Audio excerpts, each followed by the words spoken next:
Hello, everybody. My name is Sean, and today I just really want to answer a big question that I feel like comes up a lot when people are facing mental health issues like depression, anxiety, PTSD, and things like that. And people often have this big question that comes up a lot, and they're often wondering, does therapy really work? Because I feel like a lot of people have this perspective that therapy is only you talking to someone. So a lot of people look at it as BS, including myself, who, I originally did look at it as, BS. But as I went through therapy, I learned that therapy is so much more than just talking. Therapy is really just a art, and science of really just moving the unconscious to conscious. And you know talking to a therapist, it's so much goes on when you are talking to your therapist, that they have to do to really figure out, why do you have the problems you have? Why do you have depression? Why do you have anxiety? Why is what's going on?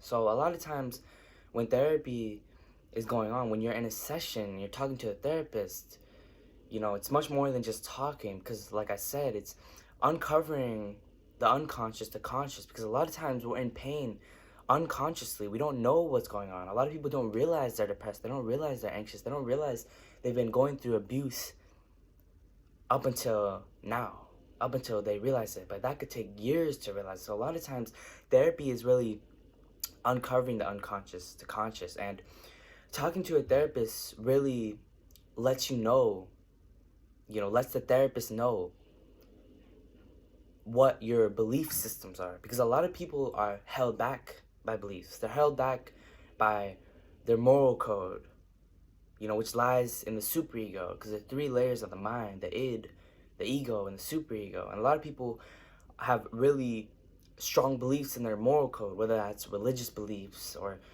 just life beliefs, that they things that they feel like they have to do because they're attached to this belief, things that they feel like they have to believe in, otherwise something bad will happen. So a lot of times these belief systems are realized, and the therapist tries to recognize what these belief systems are, because from the superego, from the belief systems, after belief systems are formed, then thoughts come in. And then from thoughts, feelings come in. And from feelings, that is what you express with your therapist. And that is what you truly talk about, And as you're going through this process of talking to your therapist about, your feelings and how you feel, and they recognize, what is the problem, there's a thing called intermediate space.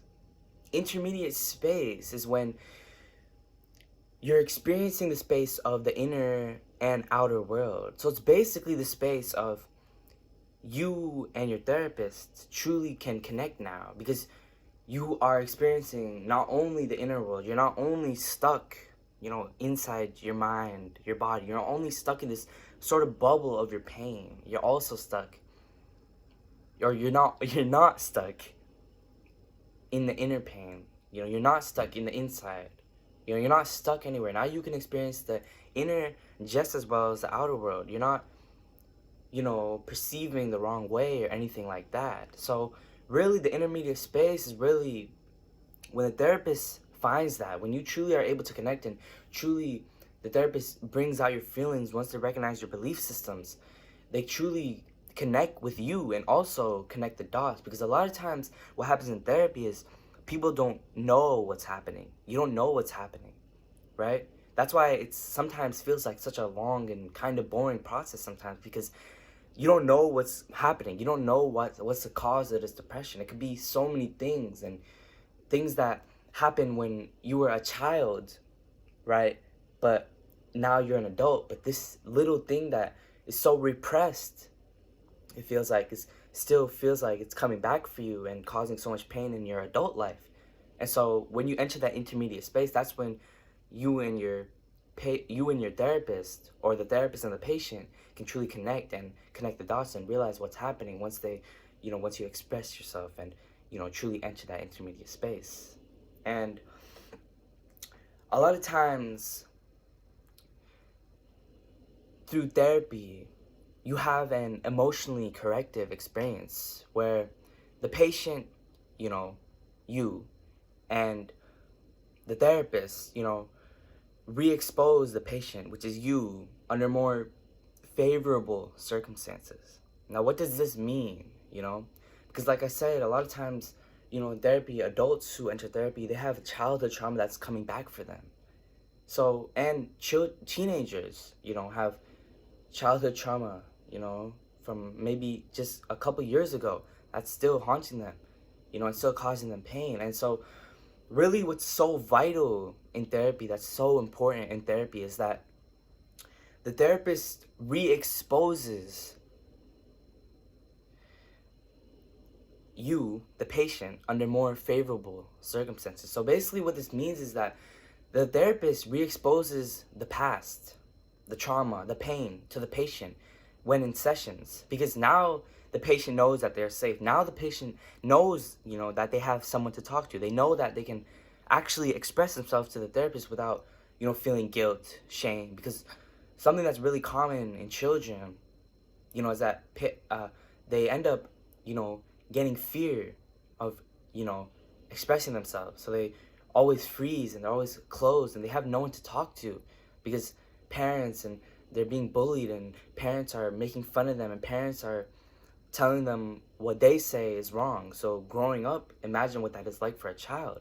And now they don't know what is right. So they don't know how to express themselves. So now that the patient is in the intermediate space and they can truly express themselves. And now they're connecting the dots. What really happens is, it's so vital, is that the therapist really re-exposes the past of the patient, and makes them open up to it now. Because now they know that they're safe to talk about. Nobody else is listening, right? It's only you and the therapist. So now you truly have someone that you could talk to without, feeling shame or guilt, or, you can truly talk to someone and truly know how you are actually feeling versus, just telling yourself things, but, you're not really able to connect the dots. So that's why therapy is so vital, because it really helps you just put everything together and say, oh, that's why this was happening.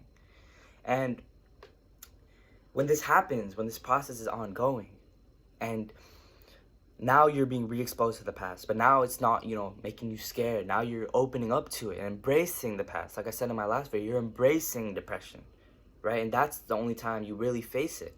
So instead of avoiding emotions that maybe, for example, for a child, and now an adult who's in therapy had childhood trauma, or maybe a teenager who's in therapy had childhood trauma, and now in their whole life they're avoiding emotions, because a lot of times when we don't have access to therapy, when we don't have access to people that we could talk to, we just block out our emotions. We don't have anybody to express ourselves to. So naturally our brain adapts and learns to just block out those emotions.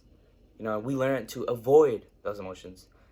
But even though we have those emotions, we still avoid it. So when you have these emotions now you can express it. So now when you're angry, you can truly tell your therapist you're angry.